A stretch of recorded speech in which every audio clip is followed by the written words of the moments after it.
வணக்கம், வெல்கம். இது சிம்பிளி சமையல். நான் உங்கள் ரேகா. எல்லோரும் நலமுடன் இருக்க இறைவனை வேண்டுகிறேன். அடிக்கிற வெயிலுக்கு ரொம்ப சிம்பிளான ஆனால் ரொம்ப டேஸ்டான ஒரு லஞ்சுன்னா இந்த மாதிரி தளன்னு க்ரீமியாக ஒரு தயிர் சாதம், அது கூட சாப்பிட முருங்கைக்காவும் கத்திரிக்காவும் சேர்ந்த ஒரு அருமையான தொக்கு, அப்புறம் நம்மளுடைய பூண்டு தக்காளி ஊறுகாய், அது கூட கொஞ்சம் வத்தல் வடகம். இதை விட ஒரு சூப்பரான காம்போ மீல்ஸ் இருக்கவே முடியாதுங்க. மோஸ்ட்லி சவுத் இண்டியன்ஸ் எல்லாருக்குமே இந்த தயிர் சாதம் அப்படிங்கிறது ரொம்ப பிடிச்சமான ஒரு உணவு தான். ஆனால் இதே மாதிரி நீங்கள் ஒரு சிம்பிள் மீலாக லஞ்ச் பாக்ஸுக்கும் செஞ்சு கொடுத்து அனுப்பலாம். வீட்லேயும் ஒரு நாள் சிம்பிள் லஞ்சாக இந்த மாதிரி செஞ்சு முடிச்சிடலாம். நம்ம சேனலை புதுசாக பார்க்குறவங்க, சேனல் உங்களுக்கு பிடிச்சிருந்ததுன்னா மறக்காமல் சப்ஸ்கிரைப் பண்ணிக்கோங்க. பெல் ஐக்கான் கிளிக் பண்ணிவிடுங்க. ஆல் பட்டனும் ப்ரெஸ் பண்ண மறந்துடாதீங்க. வாங்க கிச்சன் போகலாம். எப்போவும் தயிர் சாதம், சாம்பார் சாதம், இல்லை எந்த வெரைட்டி ரைஸாக இருந்தாலும் அது கூட நம்ம பொட்டேட்டோ ஃப்ரை, உருளைக்கிழங்கு வறுவல் தான் அதிகமாக செய்வோம். ஆனால் அதை விட சுவையாக இருக்கும் இந்த முருங்கைக்காய் கத்திரிக்காய் வறுவல். அது எப்படி செய்யலான்னு பார்க்கலாம்.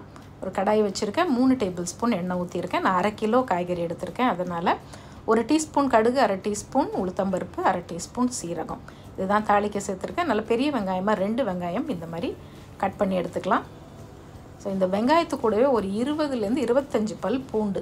இந்த பூண்டு சேர்க்கும் போது இதுக்கு ஒரு தனி சுவை வரும். சப்போஸ் நீங்கள் பூண்டு சேர்க்காதவங்களாக இருந்தால் அதை அவாய்ட் பண்ணிக்கிங்க. ஒரு 3/4 டீஸ்பூன் உப்பு சேர்த்துக்கலாம். வெங்காயம் சீக்கிரமாக கொஞ்சம் ப்ரௌனாக வதங்கிடும். கூடவே இப்போது உரித்து வச்ச பூண்டு பற்களும் கூடவே கொஞ்சம் ஃப்ரெஷ்ஷான கருவேப்பிலையும் சேர்த்து வதக்கிடலாம். அடுத்தது நல்ல பழமான தக்காளியாக ஒரு 3 தக்காளி கட் பண்ணி வச்சுருக்கேன். அதையும் சேர்த்து வதக்கி விடுவோம். இந்த தக்காளி வதங்கிறதுக்கு ஏற்கனவே உப்பு சேர்த்துருக்கோம். கூடவே 1 டேபிள் ஸ்பூன் அளவு இஞ்சி பூண்டு விழுதும் சேர்த்துக்கிட்டோம்னா தக்காளி சீக்கிரமாக மசிஞ்சு வதங்கி வந்துடும். நம்ம முருங்கைக்காய் கத்திரிக்காய் ரெண்டும் போட போகிறோம். கத்திரிக்காய் சீக்கிரமாக வெந்துடும், ஆனால் முருங்கைக்காய் வேக கொஞ்சம் டைம் ஆகும். அதனால் நம்ம முருங்கைக்காயை ஃபஸ்ட்டு இந்த தக்காளியோடையே சேர்த்து ஒரு 5 நிமிஷம் வதக்கிப்போம். அப்போ பாதி வெந்துடும். உங்கள் வீட்டு சமையல் அதிக சுவையாகவும் சீக்கிரமாகவும் செஞ்சு முடிக்க நீங்கள் எல்லோரும் என்னை ரொம்ப நாளாக கேட்டுட்டு இருந்த என்னுடைய ஸ்பெஷல் செந்தூர் மசாலாஸ் இப்போ உங்களுக்காக தயாராக இருக்குது. தேர்ந்தெடுக்கப்பட்ட முதல் தரமான பொருட்களை கொண்டு ட்ரெடிஷ்னல் கிரைண்டிங் ப்ராசஸில் எங்கள் வீட்டுக்கு நாங்கள் எப்படி அரைப்போமோ அதே மாதிரி உங்களுக்காகவும் நானும் என்னுடைய குழுவும் சேர்ந்து செஞ்சுருக்கோம். அதோட டீட்டெயில்ஸ் எல்லாம் டிஸ்கிரிப்ஷன் பாக்ஸில் கொடுத்துருக்கேன். இப்போ முருங்கைக்காய் தக்காளியோடு சேர்ந்து ஒரு பாதி வெந்துருச்சு. அடுத்தது இப்போ தேவையான மசாலா சேர்த்துடலாம். 1/4 டீஸ்பூன் மஞ்சத்தூள் சேர்க்குறேன்.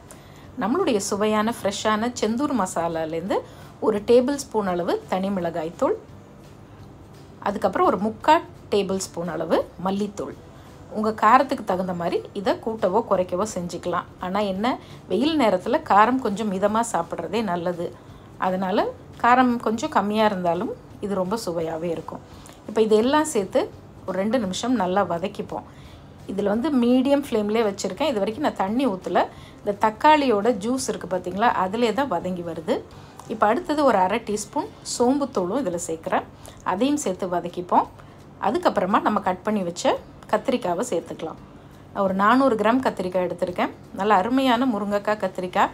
இது நான் இப்போ தஞ்சாவூர் போயிருந்தேன், அதனால் அங்கேருந்து வாங்கிட்டு வந்தது. ரொம்ப ரொம்ப அருமையாக இருக்கும் அங்கே காய்கறிகள் எல்லாமே. இப்போ அதையும் சேர்த்து ஒரு 2லேருந்து 3 நிமிஷம் இந்த மசாலா கூட சேர்த்து நல்லா வதக்கி விட்டுடுவோம். நல்லா வதங்கினதுக்கு அப்புறமா மிதமான தீயில வச்சுட்டு, தண்ணி வேணும்னா தேவைப்பட்டால் கொஞ்சம் லைட்டாக தெளிச்சிக்கிங்க, இல்லைன்னா தண்ணியே வேண்டாம், அப்படியே நல்லா வதங்கி வந்துடும். நல்லா ஃப்ரெஷ்ஷான காய்கறியாக இருக்குது அப்படின்னா. இப்போ அதுக்கப்புறமா ஒரு மூடி எடுத்து மூடி வச்சுட்டு நல்லா சிம்மரில் விட்டுடுங்க. ஒரு 10 நிமிஷம் அழகாக இந்த மிதமான தீயிலேயே நல்ல இந்த முருங்கைக்காவும் கத்திரிக்காயும் இந்த மசாலா கூட சேர்ந்து அட்டகாசமாக வெந்து வந்துடும். அவ்வளோதான், ரெடி ஆகிடுச்சு. உங்களுக்கு தேங்காய் பிடிக்கும்னா கொஞ்சோண்டு தேங்காய் அரைச்சி கூட சேர்த்துக்கலாம், அது ஆப்ஷனல். ஃபைனலாக பொடியாக நறுக்குன்னா கொத்தமல்லி சேர்த்துக்குங்க. இந்த முருங்கைக்காய் கத்திரிக்காய் தொக்கு எல்லா வெரைட்டி ரைஸ்க்கும் அருமையாக இருக்கும். தயிர் சாதத்துக்கு ரொம்பவே அட்டகாசமாக இருக்கும். நம்மளுடைய சேனலில் 2-3 வகை தயிர் சாதம் ஆல்ரெடி போட்டிருக்கேன். அதனால தான் நான் திரும்ப இதில் ஆட் பண்ணலை. டிஸ்கிரிப்ஷன் பாக்ஸில் நல்ல க்ரீமியான தளன்னு அருமையான இந்த தயிர் சாதத்தோட லிங்க்கும் கூடவே நம்மளுடைய தக்காளி பூண்டு ஊறுகாய் அந்த லிங்க்கும் டிஸ்கிரிப்ஷன் பாக்ஸில் இருக்குது. அதில் நீங்கள் ஒரு தடவை செக் பண்ணிவிட்டு சூப்பரான இந்த காம்போவை ட்ரை பண்ணுங்கள். இந்த தயிர் சாதத்து கூட நம்ம செஞ்ச இந்த முருங்கைக்காய் கத்திரிக்காய் தொக்கு ரொம்ப அருமையான காம்போவாக இருக்கும். ட்ரை பண்ணி பாருங்கள். அது கூட கொஞ்சம் வத்தல் வடகம் அப்புறம் இருக்கவே இருக்குது நம்மளுடைய இப்போ தான் போட்டிருந்தேன் ஒரு 2-3 ஐ மீன் ஒரு 10 டேஸ்க்கு முன்னால் தான் இந்த ஊறுகாய் ரெசிபி இருக்குது. வேணும்னா லிங்க்கை டிஸ்கிரிப்ஷன் பாக்ஸ்லேயும் என் ஸ்க்ரீன்லேயுமே கொடுக்குறேன். அதை பார்த்து இந்த காம்போ ட்ரை பண்ணி பாருங்கள். சூப்பரான ஒரு ஈஸியான லஞ்ச் ரெசிபி. வெயில் நேரத்துக்கு ரொம்ப ரொம்ப அருமையாக இருக்குங்க சாப்பிட்றதுக்கு.